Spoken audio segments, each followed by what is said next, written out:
De onde vêm as guerras e pelejas entre vós?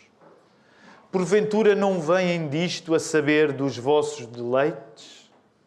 Que nos vossos membros se guerreiam? Cobiçais e nada tendes? Sois invejosos e cobiçosos e não podeis alcançar? Combateis e guerreais e nada tendes porque não pedis? Pedis e não recebeis porque pedis mal, para o gastardes em vossos deleites. Adúlteros e adúlteras, não sabeis vós que a amizade do mundo é inimizade contra Deus? Portanto, qualquer que quiser ser amigo do mundo, constitui-se inimigo de Deus. Ou cuidais vós, que em vão diz a Escritura, o Espírito que em nós habita tem ciúmes? Antes dá maior graça. Portanto, diz, Deus resiste aos soberbos, dá, porém, graça aos humildes. Sujeitai-vos, pois, a Deus. Resisti ao diabo, e ele fugirá de vós. Chegai-vos a Deus, e ele se chegará a vós. Limpai as mãos, pecadores. E vós, de duplo ânimo, purificai o coração. Senti as vossas misérias e lamentai, e chorai. Converta-se o vosso riso em pranto e o vosso gozo em tristeza. Humilhai-vos perante o Senhor e Ele vos exaltará. Irmãos, não faleis mal uns dos outros. Quem fala mal de um irmão e julga a seu irmão, fala mal da lei e julga a lei. E se tu julgas a lei, já não és observador da lei, mas juiz. Há um só legislador e juiz que pode salvar e destruir. Tu, porém, quem és? Que julgas a outrem. Quero guiar-te de novo até à carta de Tiago e por isso quero convidar-te, voltes aí ao texto bíblico que nós já lemos. A mensagem que eu te quero pregar nesta manhã chama-se Chorar na Festa do Mundo. Chorar na Festa do Mundo. Talvez seja um título estranho. Onde é que isto vai chegar? Com a ajuda de Deus vai chegar a algum lugar. Com a ajuda de Deus. O que eu quero pregar nesta manhã está relacionado com estas palavras de Tiago, no início do capítulo 4. Uma das coisas que tu notas, e já lá vamos regressar, é que Tiago, este texto bíblico que nós ouvimos, é um texto com uma linguagem agreste. É o texto de uma linguagem agreste. Porquê? Porque os cristãos a quem Tiago estava a escrever esta carta andavam a dar-se especialmente mal uns com os outros. Os cristãos que recebem esta carta no Novo Testamento andavam a dar-se muito mal uns com os outros. E porquê é que eles andavam a dar-se tão mal uns com os outros? Porque eles viviam obcecados em atingir os seus próprios objetivos, os seus próprios prazeres, que se esqueciam que o verdadeiro sucesso para um cristão não é culpar os outros quando algum obstáculo aparece para que tu cumpras os teus objetivos. O verdadeiro sucesso de um cristão não é tu culpares os outros quando uma coisa que queres que aconteça ainda não aconteceu. Mas o verdadeiro sucesso de um cristão é, em vez de culpar os outros, colocar-se a si próprio no primeiro lugar para receber a culpa. Sei que pode parecer estranho, não é? Pode parecer estranho nós colocarmos no primeiro lugar para receber a culpa, mas é isto que está no texto que Tiago nos escreve. Vamos pedir ajuda a Deus, precisamos de orar para que tudo isto faça sentido na nossa cabeça, porque por muito bom que o pregador tente ser, o poder para algo realmente suceder nesta manhã vem do Espírito Santo, que é Deus, e por isso nós vamos orar nesta hora. Querido Deus, obrigado por todos aqueles que preenchem e enchem esta casa de oração, Senhor. Obrigado porque esta é uma casa de oração. Obrigado porque este é um lugar onde a Tua palavra pode ser aberta e lida. Ó Senhor, obrigado porque ela pode ser aberta e lida por gente vulgar, comum, como nós. Obrigado, Senhor, porque não nos tens dividido entre aqueles que são sagrados e que têm profissões religiosas e os outros, mas a todos tens chamado para que nesta igreja saibam ler a Bíblia e ouvir a Tua palavra, Senhor. Nós agradecemos isso também, lembrando que há 507 anos, no centro da Europa, homens e mulheres levantaram-se para que as igrejas tivessem na Tua palavra aquilo que precisa de ser ouvido. Obrigado, Senhor, por esta história. Obrigado porque nós integramos esta história. Ajuda-me a mim a saber pregar esta palavra de um modo que cada pessoa que aqui está, independentemente de ter sido educada na igreja ou não, independentemente de perceber muito da Bíblia ou não, independentemente de ter pedigree religioso ou não, possa compreender a Tua vontade para ela nesta manhã, Senhor. Ajuda por isso a que o nosso coração esteja aberto para o trabalho do Teu Espírito Santo. E que no final de tudo isto seja Jesus aquele que nós amamos mais. Não nós próprios, mas seja Jesus. Tu que és Deus Pai, Deus Filho, Deus Espírito Santo, recebe esta oração que nós assinamos no nome do nosso Salvador Jesus. A igreja pode responder? Amém. Volta aí à palavra, ao texto bíblico. Eu fiz a leitura na tradução da Almeida Revista e Corrigida, que é a tradução mais antiga, aquela que marca a nossa tradição enquanto evangélicos em Portugal. Mas deixa-me dizer-te que vou estar a usar também a tradução da Bíblia para Todos. É uma tradução recente, em que o texto, de certa maneira, fica mais simples de ser compreendido. E nós temos aqui um texto único. Nós começámos a ler a carta de Tiago no início de setembro. Se Deus quiser, vamos terminá-la este mês. Para que no primeiro domingo de dezembro, o que é que vai começar no primeiro domingo de dezembro? A começar o Advento. O que é o Advento?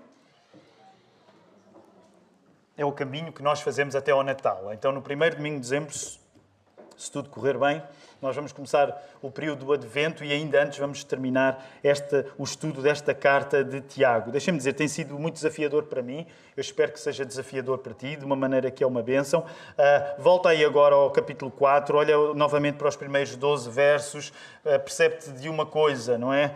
Estes cristãos a quem Tiago está a escrever, eles não andavam a portar-se nada bem. Estes cristãos não se andavam a portar bem de um modo que Tiago usa palavras muito fortes. Muito fortes. Se tiveres a tradução da Almeida, que tipo de palavras é que, por exemplo, Tiago usa no verso 2? Porque ele usa, na tradução da Almeida, aparecem como adjetivos. Que adjetivos é que no verso 2 Tiago chama àqueles cristãos? Força, sabes ler, tens a Bíblia. O que é que ele chama? O que é que ele chama? Invejosos e cobiçosos. Lembras-te, na semana passada, o título da mensagem era a burrice de ser invejoso. O assunto da inveja está para durar nesta carta em Tiago. E no verso 4, Tiago estava em fogo. O que é que ele no verso 4 chama àqueles leitores para quem ele estava a falar? O que é que ele lhes chama? Adúlteros e adúlteras. No caso da Bíblia, para todos, a coisa fica, de certa maneira, não sei se fica mais suave, mas aparece gente infiel. Mas a palavra aqui está é, de facto, adúltero, que ainda por cima, quando era usada na forma feminina. E eu não tenho muito tempo para gastar aqui a enfatizar o uso desta palavra, mas eu gostava que tu fosses ao encontro do espírito deste texto. O espírito deste texto é que há um pastor chamado Tiago que está a escrever a estes cristãos e ele chega a um ponto em que ele lhes chama: vocês são invejosos, vocês são cobiçosos e vocês são gente que não é fiel. Eu não sei se já te aconteceu na vida alguém dizer-te, cara a cara, que não confia em ti. Mas alguma coisa parecida é o que está a acontecer aqui. Ninguém gosta de ouvir alguém a dizer-nos que não confia em nós. No entanto, o uso da palavra adúltero tem este sentido. Alguém em quem não se pode confiar. Alguém que não é fiel. E é esta a maneira como Tiago está a tratar o assunto. Porquê é que eu quero sublinhar isto? Porque Tiago está, vamos dizer assim, a chegar eventualmente ao ponto mais alto da sua temperatura nesta carta. Repara aí, no verso 2. Curiosamente, no verso 2, a tradução mais justa, é da Bíblia para todos. Eu não sei se têm, mas eu vou ler a tradução do verso 2 na Bíblia para todos. Aliás, vou ler o verso 1 e o verso 2. De onde vêm as guerras e as lutas que experimentam? Não será das paixões conflituosas no interior de cada um? Agora, verso 2. Desejam, mas não possuem. Matam e cobiçam, mas não ficam satisfeitos. Daí vêm as vossas guerras e lutas. Não têm o que querem, porque não o pedem a Deus. E eu quero chamar a atenção para o verbo matar. Como assim matar? Será que aquela igreja era tão má que já tinha chegado ao ponto do homicídio? Nós já ouvimos falar de igrejas muito más, mas nunca na Bíblia apareceu uma igreja onde as pessoas se andassem a matar umas às outras. Certamente, igrejas onde as pessoas têm vontade de se matar umas às outras, até a Lapa, em alguns momentos, nós podemos ter vontade de nos matar uns aos outros. Mas o que é que quer dizer? Porque a palavra, de facto, lá é matar. E deixa-me só dar-te o contexto. Porque é que Tiago está a falar desta maneira? Será que os leitores de Tiago andavam a resolver as suas bulhas, as suas guerras, matando-se uns aos outros? Isto tem a ver com o contexto. Tiago é pastor em Jerusalém. Na Jerusalém do primeiro século, sabes uma das coisas que acontecia em grandes eventos religiosos, quando as pessoas estavam a ir ao templo, é que muitas vezes aqueles crentes, aqueles judeus que eram mais nacionalistas e que eram contra o facto de Roma estar a imperar sobre o povo judeu, eles voltavam-se contra aqueles que eram os colaboracionistas. Portanto, imagina os judeus que estavam de bem, que queriam estar de bem com o povo judeu, mas que queriam estar de bem também com o povo romano, que era invasor. Então esses era o alvo preferido daqueles que eram mais nacionalistas, que chegavam ao ponto de, no ambiente do templo, imagina, por exemplo, esta casa está cheia. Quando nós nos cumprimentamos uns aos outros, assim, já fica assim meio... É uma confusão santa, mas assim meio embrulhada. Agora, imagina o templo, muita gente, os nacionalistas, o que gostavam de fazer com aqueles que colaboravam com o movimento, com o Império Romano, é que alguns radicais levavam escondido nas suas capas os seus punhais, as suas pequenas espadas, e o que é que faziam no contexto do templo? Matavam aqueles que eles consideravam que eram traidores da pátria. O nome desta gente é curioso, porque eles têm um nome. Eles eram chamados os sicários. Curiosamente, nós hoje, quando ouvimos o nome sicário, pensamos mais em bandidos da América Latina, não é? E alguns de vocês viram o filme, eu vi também, não é? Mas a origem do nome sicário é daqui. Porquê é que eu te estou a contar esta história? É um pequeno desvio, mas é para te dizer que no ambiente religioso que Tiago estava a escrever, não era tão raro assim chegar-se a extremos de violência. Não quer dizer que essa violência estava a acontecer dentro da igreja, mas quer dizer que Tiago está a usar aqui uma linguagem, uma retórica intencionalmente inflamada para dizer vocês andam à bulha uns com os outros, vocês andam-se a matar uns aos outros. Não quer dizer que isso fosse literal, mas fazia parte daquele ambiente. Curiosamente, Tiago vai falar no pior que está a acontecer entre eles, o facto de eles se darem mal. E a explicação que Tiago dá para nós tratarmos os outros o pior que conseguimos vem, no verso 1 e 3, de uma paixão pelos nossos prazeres. E no verso 4, essa paixão faz-nos pensar que é possível estar de bem com o mundo e com Deus. Então, essa frase vai chegar agora aqui para ser projetada, para fazermos um ponto de situação no lugar onde estamos no texto. A explicação que Tiago dá para que aquela gente esteja a dar-se tão mal uns com os outros, vem de uma paixão pelos nossos prazeres que nos faz pensar que é possível estar de bem com Deus e com o diabo. Quando tu ficas demasiado concentrado nos prazeres que queres atingir, nos objetivos que queres atingir, tu acabas por achar que é possível estar de bem com Deus e com o diabo. Não quer dizer, uma vez mais, quase todos os domingos dizemos isto, não quer dizer que isto é feito intencionalmente. Mas quer dizer que quando nós ficamos muito obcecados pelos nossos prazeres, nós estragamos o ambiente da igreja e damos por nós a cair no erro de achar que podemos estar de bem com a igreja e estar de bem com Deus. Isso não é possível. Tiago precisa, então, com crentes que estão neste estado, ele precisa de sugerir uma cura para estes crentes. A partir aí do verso 5. Não é em vão, e estou a ler na Bíblia para todos, não é em vão que a Sagrada Escritura diz: Deus exige que o Espírito que o fez habitar em nós o ama Ele somente. Mas Deus nos mostra cada vez mais graça, por isso diz ainda a Sagrada Escritura: Deus resiste aos orgulhosos, mas concede a sua graça aos humildes. Qual é o tratamento para uma igreja em que as pessoas se estão a dar muito mal umas com as outras? O tratamento é o tratamento da humildade. A humildade é a solução para uma igreja onde as pessoas andam a guerrear umas com outras. Curiosamente, vai-nos ser dito uma coisa muito interessante acerca desta estratégia da humildade. Olha aí no verso 7. Portanto, sejam submissos a Deus e resistam ao diabo, que ele fugirá de vós.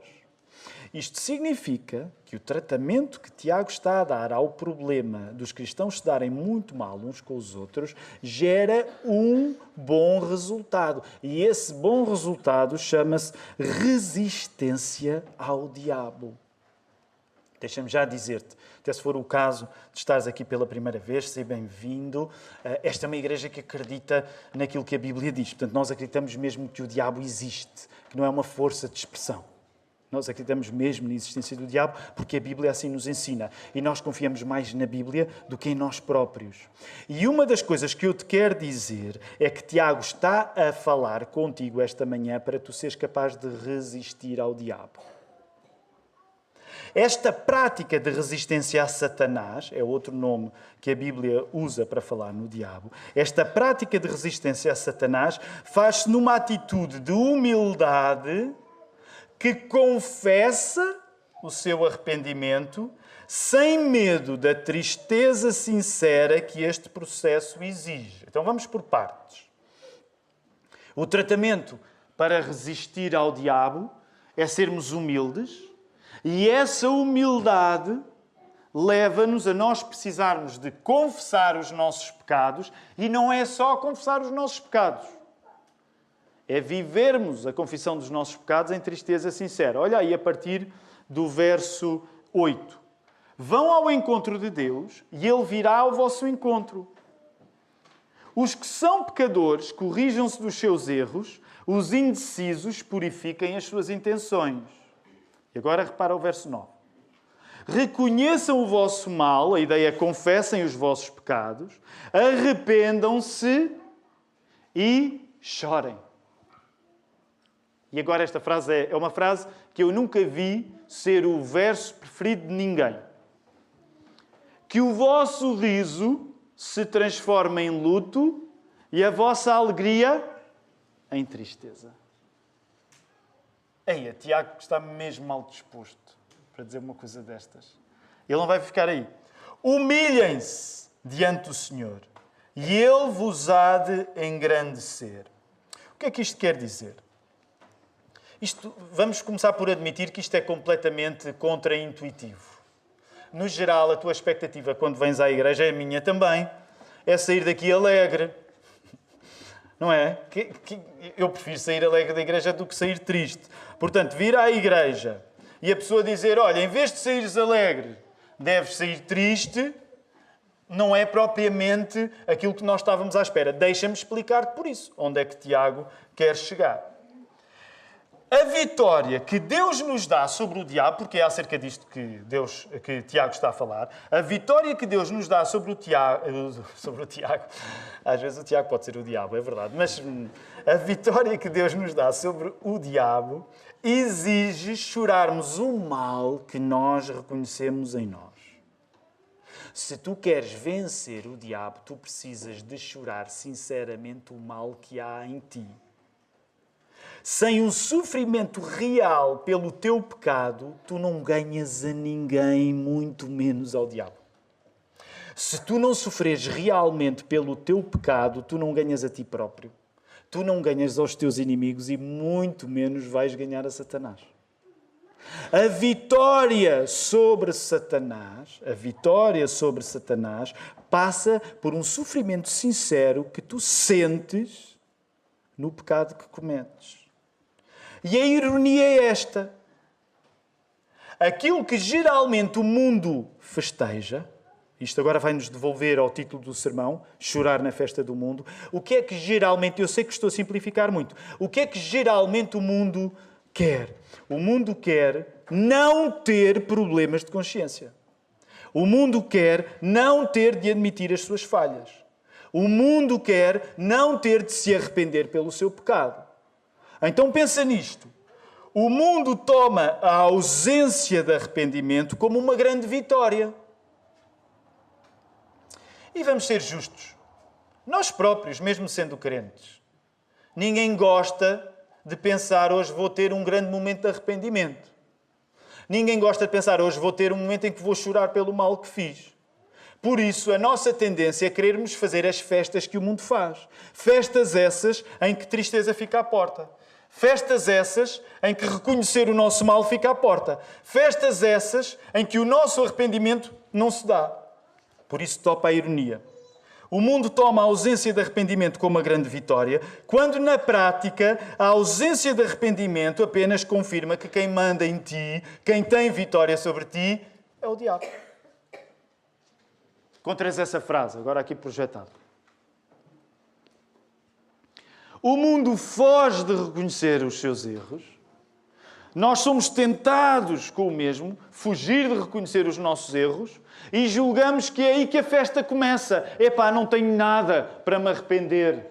Não tenho nada para lamentar. Só tenho coisas para festejar. Como as pessoas dizem naquele refrãozinho irritante que hoje é tão comum, quando as pessoas dizem assim, eu não me arrependo de nada na vida, porque tudo na minha vida me conduziu a ser a pessoa que eu sou hoje.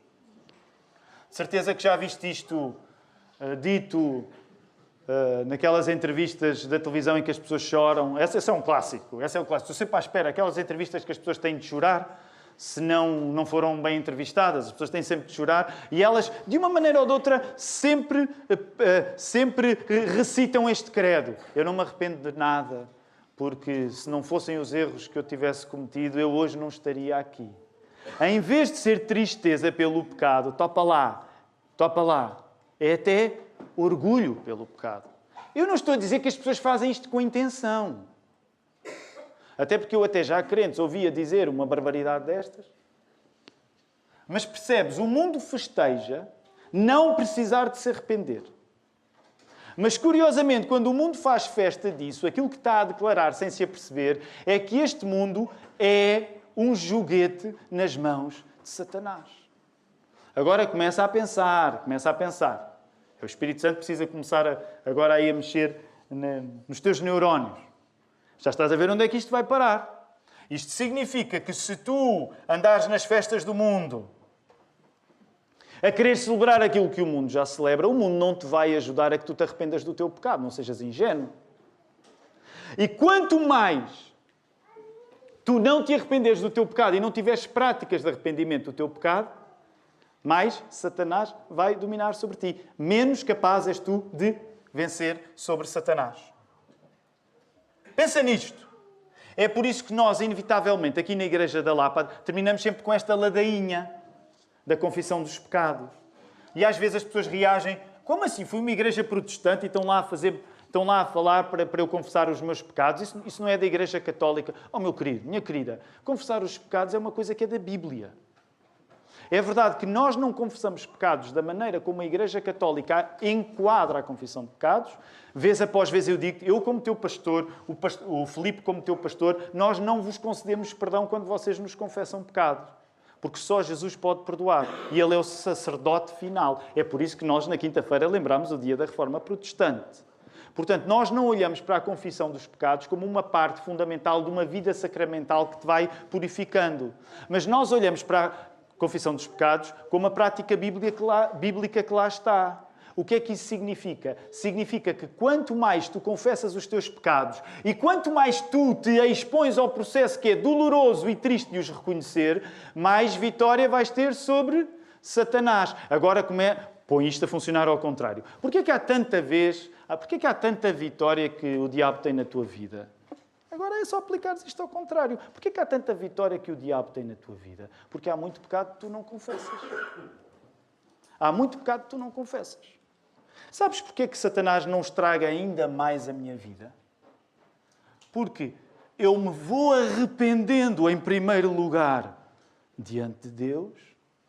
Depois faço por praticar o meu arrependimento com a minha esposa, com a Ruth. Depois faço por praticar o meu arrependimento com o meu colega de ministério, com o pastor Filipe. E depois faço para praticar o meu arrependimento convosco enquanto igreja. Porque se eu sei que se andar a ser poupado na minha confissão de pecados, o diabo vai fazer um estrago maior na minha vida daquele que ele já faz. Quantos de vocês não fizeram estragos grandes? Fizeram vocês e o diabo, os dois juntos, em uma sociedade à maneira. Quantos de vocês é que não fizeram grandes estragos na vossa vida e é óbvio que vocês não tinham práticas de confissão de pecado? Quanto menos pecado foram confessando, mais crédito foram dando a Satanás para ele estragar a vossa vida. É por isso que Tiago está a dizer, vocês são mas é tontos, vocês andam a guerrear uns com os outros, concentrados nos vossos prazeres, e o que vocês precisam é de virar a mesa. Em vez de andarem alegres e felizes, vocês têm de converter a vossa alegria em tristeza. Vocês têm, de facto, de se arrepender dos vossos pecados. A pessoa que te vai perdoar não é nenhum homem, não é nenhuma mulher, é só Jesus, que perdoa os teus pecados, mas tu vives isto num circuito na igreja. Por isso é que o melhor que nos acontece é quando a igreja é o lugar que conhece o pior que existe em nós. O mundo é o lugar onde tu deves ir para quereres convencer as pessoas do melhor que existe em ti. Por isso é que podes ser um gabarola no mundo. Tu vais para o mundo e és tentado como eu. Eu sou maior. Tu nunca vais dizer assim. Mas tu vais para o mundo para convencer as pessoas que és bom. Mas a igreja não é o lugar onde tu tens de convencer as pessoas que és bom. A igreja é o lugar onde tu tens de admitir que és mau. E a partir daí tu tens vitória sobre Satanás. Agora repara o disparate que é uma igreja em que as pessoas se andam a zangar umas com as outras porque cada uma está convencida de que é melhor do que a outra. É o que tu tens nesta comunidade a quem Tiago escreve. Então, eles ficam obcecados em provar uns aos outros que são bons, que são melhores do que os outros. E é por isso que Satanás faz deles gato-sapato. Ficou claro a ideia de tornares a tua festa em tristeza? Tiago não é um escritor da Bíblia mal disposto. Ele está a dizer-nos realidades desconfortáveis que nós precisamos de praticar. Agora, última secção. Há aí ainda uns versos, do verso 11 e verso 12, porque ele vai juntar a isto a uma coisa fundamental. Quer dizer mal uns dos outros. Tiago vai mais longe para explicar a doença que é andar à guerra uns com os outros. No verso 11, falar mal de alguém é falar mal da lei. Porquê? Porque a lei de Deus, e Tiago já explicou isto no capítulo 2, no verso 8, Tiago já tinha explicado que a base da lei de Deus é o quê? É o amor a Deus e ao próximo. O maior mandamento. Nós amarmos a Deus sobre todas as coisas e amarmos o nosso próximo como a nós mesmos. Portanto, repara a lógica de Tiago, é muito interessante. Se tu falas mal do teu irmão, tu estás a falar mal de Deus. Porquê? Porque tu estás a desprezar que a lei de Deus deve colocar-te a ti a amares primeiro a Deus e depois a amares o teu próximo tanto como amas a ti. Portanto, se tu tens uma prática de não amor ao próximo, a conclusão lógica é que tu não tens amor a Deus. Faz-nos lembrar outro autor bíblico no Novo Testamento, na primeira carta de João, o apóstolo João, capítulo 4, verso 29, ele disse isso mesmo. Se tu dizes que acreditas em Deus e amas a Deus e não amas a teu irmão, o que é que tu és? E ele usa uma linguagem também forte, como Tiago aqui está a usar. O que é que tu és? Se tu dizes que amas a Deus e não amas o teu irmão. És um mentiroso. E isto devia-nos fazer parar para pensar. Porque é muito mais fácil nós dizermos que amamos Deus, como João lá diz, que não vemos, do que amarmos alguém que vemos. Portanto, o que Tiago está a dizer é aquilo que João dizia também, que quando tu guardas uma má opinião acerca do outro, ainda que estejas a ajuizá-lo, vamos dizer assim, de forma a que tentes ser objetivo na tua avaliação de alguém, tu na prática acabas a colocar-te no lugar de Deus. E há aqui um eco com o Sermão do Monte, porque, como sabes, a carta de Tiago tem muitos ecos com o Sermão do Monte do Nosso Senhor Jesus. Não é? No capítulo 7, lá em Mateus 7, quando vocês vão ser julgados pela medida com que julgam os outros também. Agora repara, porque gostava só de fazer aqui rapidamente uma observação em relação à questão da maledicência. E vamos todos admitir, meus irmãos, dizer mal dos outros tem açúcar, não é? É doce. Eu nunca conheci ninguém que não tivesse algum tipo de prazer na maledicência. Okay? É óbvio que não é o prazer certo. Mas porquê é que a maledicência nos dá prazer, meus irmãos? Houve esta frase, ela vai ser projetada aí. A maledicência é o alfabeto de um mundo que tem tanta inveja de Deus que se põe no lugar dele. É isso que Tiago também está a querer dizer. A maledicência é a língua do país das pessoas que têm tanta inveja de Deus que se colocam no lugar de Deus. Mesmo que tu não o faças com a intenção. Porque, geralmente, quando nós começamos a falar mal de alguém, ninguém faz um prefácio dizendo assim: eu agora vou-me sentar no trono de Deus para poder falar mal dessa pessoa. Antes fosse assim, porque provavelmente nós iríamos ter medo de falar mal de alguém se nos lembrássemos que, ao falar mal de alguém, estamos a colocar-nos no lugar de Deus. Mas é isso que está em causa. O que Tiago está a dizer é que isso está em causa. Então, o que é que acontece? Quando tu falas mal de alguém, porquê é que é doce? Porque, de certa maneira, quando tu falas mal de alguém, tu estás-te a colocar num lugar de supostamente conheceres coisas que não sabes, porque tu não sabes tudo acerca da pessoa sobre quem estás a falar mal. E, de certa maneira, quanto mais tu falas mal de alguém, é como se começasse a levitar, ok? Não é físico, mas tu começas assim a levitar. Porquê? Porque, de repente, é como se tu te começasses a sentir acima dos outros. Tu vês o que os outros não veem. Geralmente, nós temos um excesso de vocabulário para falar mal dos outros, até porque começamos a ter teorias. Ele fez isso por esta razão, ou ele terá feito aquilo por outra. Então, mesmo que não seja a nossa vontade, começamos a colocar-nos assim numa espécie de lugar de omnisciência. Não, de certeza que ele fez isso por causa de. Não, de certeza que. Então, tu vais-te colocando acima. Por isso mesmo é que a maledicência é o alfabeto de um mundo que tem tanta inveja de Deus que se coloca no lugar dele. Porquê é que as pessoas hoje discutem de uma maneira tão agreste, tão feroz, quando não concordam umas com as outras? Porque elas queriam estar no lugar de Deus para mandar para o inferno aquela pessoa de quem nós não gostamos. E vou só dar um exemplo óbvio, que hoje se faz sozinho. Olha lá a maneira como as pessoas discutem política. E às vezes cristãos a discutir política assim. Que tristeza. Que tristeza. Porquê é que as pessoas discutem assim? Porque quando tu podes odiar alguém, tu estás-te a colocar num lugar de Deus de que pode condenar essa pessoa ao inferno. A questão é que nem Deus, que tem a perfeição para poder julgar os outros, trata assim as pessoas como tu tratas. Mas a maledicência, a base da maledicência, é sempre um desejo de querer estar no lugar de Deus. Meus irmãos, quem é que de nós não é tentado pelo pecado da maledicência? Quero, por isso, terminar notando aqui ligação entre estas duas ideias. Duas ideias importantes nesta mensagem. A ausência de prática de um arrependimento sincero, maledicência. Portanto, a ausência prática de arrependimento inevitavelmente vai levar as pessoas a serem maledicentes. As nossas derrotas são assim explicadas. Lembra-te, olha, vai lá. De onde vêm as vossas guerras e pelejas entre vós? Não é? Foi assim, começa-se com esta pergunta. De onde é que vem esta confusão toda? Pergunta Tiago. E a resposta é esta. As nossas derrotas são assim explicadas. O que devíamos ter e não temos também é assim explicado. E agora quero concentrar-te na palavra mal. Há dois males com que tu deves lidar aqui. Na nossa boca deveria haver a tristeza pelo nosso mal.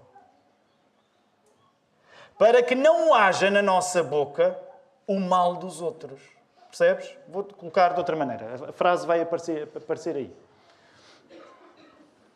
Na nossa boca deveria haver a tristeza pelo mal que nós fazemos. As nossas festas devem ser convertidas em choro, em tristeza. Portanto, que tipo de mal é que deve haver na tua boca? Na tua boca deve haver o mal, que é aquele que tu reconheces acerca de ti próprio. Não é acerca dos outros, acerca de ti próprio. Esse é o mal que deve existir nos teus lábios. O mal que tu reconheces que é acerca de ti próprio. Para quê? Para não haver o mal que nós astutamente, que nós, de uma maneira espertalhona, geralmente atribuímos aos outros. Tu precisas de perder vocabulário para falar mal dos outros, usando esse vocabulário para falar mal de ti. Outra das ladainhas nesta igreja. Passamos a vida a pregar a mesma coisa. Nunca percas... O pastor Marcos já prega isto na Califórnia. No outro dia ele estava a dizer, aprendi isto lá em Portugal. Não é? Mas nunca percas o privilégio de ser a pessoa que fala mal de ti. Não dês o privilégio de alguém falar mal de ti a outra pessoa que não tu. Tu é que tens de ser o pecador visto à luz. Tu é que tens de perceber o mal que existe em ti. Não de uma maneira mórbida, em que passas a vida a falar dos teus pecados. Mas no sentido em que o teu vocabulário é usado para tu falares do teu mal, para tu já não teres vocabulário acerca do mal dos outros. Isso não significa que tu não sabes detectar os erros das outras pessoas. Mas significa que tu não te queres colocar no lugar de Deus para ajuizar os outros, indevidamente. É isso que aqui está em causa. Portanto, o que Tiago está a dizer é que nós precisamos de estragar a festa em que o mundo é especialista. E o mundo é especialista a dizer mal uns dos outros, a dar-se mal uns dos outros. Vem uma eleição e as pessoas falam mal umas das outras, destratam-se umas às outras. Porquê? Para se sentirem moralmente superiores sobre as outras. Essa é a maneira que o mundo tem de fazer as suas festas. Eu sou melhor do que os outros. Tu acreditas que esta pessoa chegou a este ponto. Portanto, é superioridade moral em cima de superioridade moral. E tu precisas de estragar essa festa. Tu não podes alimentar essa festa do mundo. O que tu tens de fazer em relação a essa festa é tu não falares na culpa dos outros, mas falares na tua culpa. É por isso que os cristãos hoje precisam de ser os primeiros a trazer linguagem de admitir o seu próprio pecado. Eu não estou a dizer que nós, quando somos cristãos, não vamos apontar os erros que nós vemos lá fora. Nós precisamos de apontar os erros que vemos lá fora, mas nós temos de dar prioridade para apontar os erros em nós. Porque quando nós damos prioridade apontando os erros em nós, o mundo que deixou de saber falar em arrependimento começa a aprender connosco. Nesse sentido, esta festa do mundo, em que nós culpamos uns aos outros e os outros são sempre piores do que nós, tem de ser a festa em que nós estragamos. Nós temos de chorar nessa festa do mundo. Os cristãos precisam de ser os primeiros culpados e os últimos a culpar os outros. Sei que pode parecer estranho, mas tu precisas ser o primeiro culpado e o último a culpar os outros. É o que Tiago está aqui a dizer. E aqui terminamos. Onde é que terminamos? Temos a ceia para tomar, mas onde é que terminamos? Nós vamos celebrar Jesus. O que é que Jesus fez por ti, senão isto? O que é que Jesus fez por ti, senão isto? Jesus colocou-se no teu lugar de pecador, ele que não tinha pecado, morrendo na cruz por ti. E Jesus,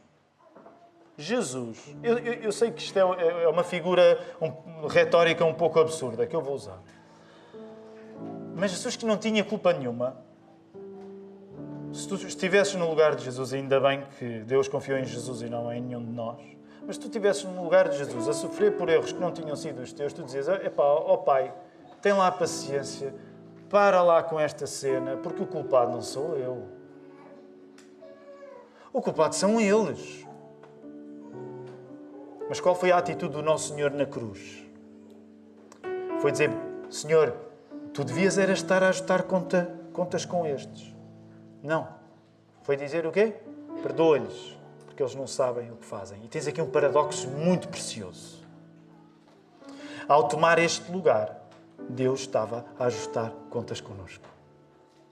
Portanto, esta atitude de tu não andares à caça da culpa dos outros é apenas uma imitação daquilo que Jesus fez por ti para te poder salvar.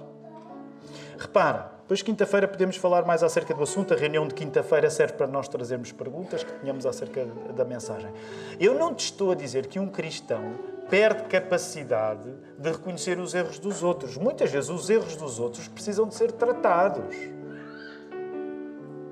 Muitas vezes nós, enquanto igreja, temos de corrigir os erros que as pessoas fazem. Tiago não está a chamar a igreja a ser uma comunidade de anarquia. Mas o que ele está a dizer é que no coração de uma igreja em conflito dentro de si própria está uma inveja de se querer colocar no lugar de Deus e de perder os instrumentos de luta contra Satanás, que são confissão de pecados. Sermos nós os primeiros a admitir a nossa própria culpa. Foi assim que Jesus nos salvou. Encontras essa última frase aí. Jesus colocou-se no lugar do maior culpado de todos ao morrer na cruz pelos nossos pecados. E Ele impediu-se de apontar os verdadeiros culpados para que a justiça de Deus caísse nele e fosse cumprida. Deixa-me dizer, tu não tens a capacidade, também é isso que nos torna protestantes ainda em 2024, tu não tens a capacidade de viver a vida de Jesus. Só Jesus pode ter vivido desta maneira para nos salvar. Tu não tens a capacidade, nem és chamado a viver a vida de Jesus. Deixa-me dizer isto preto no branco. Tu não és chamado, como cristão, no Portugal 2024, a viver a vida de Jesus. Mas como cristão no Portugal 2024, tu és chamado a viver de acordo com a vida de Jesus. E se tu queres viver de acordo com a vida de Jesus, tu vais cultivar hábitos em que a tua culpa tem uma prioridade absoluta sobre a culpa dos outros. Tu vais aprender em comunidade a viver esta humildade que te faz resistir ao diabo. O maior triunfo do diabo, como Tiago nos explica aqui, é igrejas que não admitem o seu pecado. Mas o nosso negócio é outro. E nós podemos ter a certeza que Jesus está connosco, porque tudo aquilo que precisava de ser feito, Ele já fez. Nós já não precisamos de repetir o que Jesus fez, mas precisamos de viver de acordo com o que Ele fez. É por isso que agora vamos terminar este culto mastigando, bebendo, porque isto não foram ideias, não foram teorias. Isto foi a vida do nosso Salvador, entregue fisicamente para o nosso perdão, para a nossa vitória final sobre o pecado, sobre o mundo, sobre nós próprios. Vamos comer, vamos mastigar, vamos beber, vamos saborear o vinho na ceia. Poderoso Deus, nosso bom Pai, nós louvamos o Teu nome porque Tu és o nosso Senhor. Tu enviaste o Teu Filho para nos salvar, para uma vida transformada, para uma vida salva. Que se vê, Senhor, na maneira como nós não temos problema agora em mostrar o pior que há em nós. Porque sabemos que é aí que reside a verdadeira alegria, o verdadeiro gozo de nos sabermos perdoados pelo Teu Filho Jesus. E que isto, Senhor, transforme e eduque a maneira como lidamos uns com os outros, como pensamos acerca uns dos outros, como trazemos os outros para as nossas orações, como o nosso coração se abre ao Teu povo, porque Tu abriste o Teu coração a pecadores como nós. Senhor, ajuda-nos a viver para Ti, Senhor. Ora, aquele que é poderoso para vos livrar de tropeço e para vos apresentar com exultação, imaculados diante da Sua glória, ao único Deus, nosso Salvador, mediante Jesus Cristo, Senhor nosso, glória, majestade, império, soberania, antes de todas as eras, agora e por todos os séculos. Amém.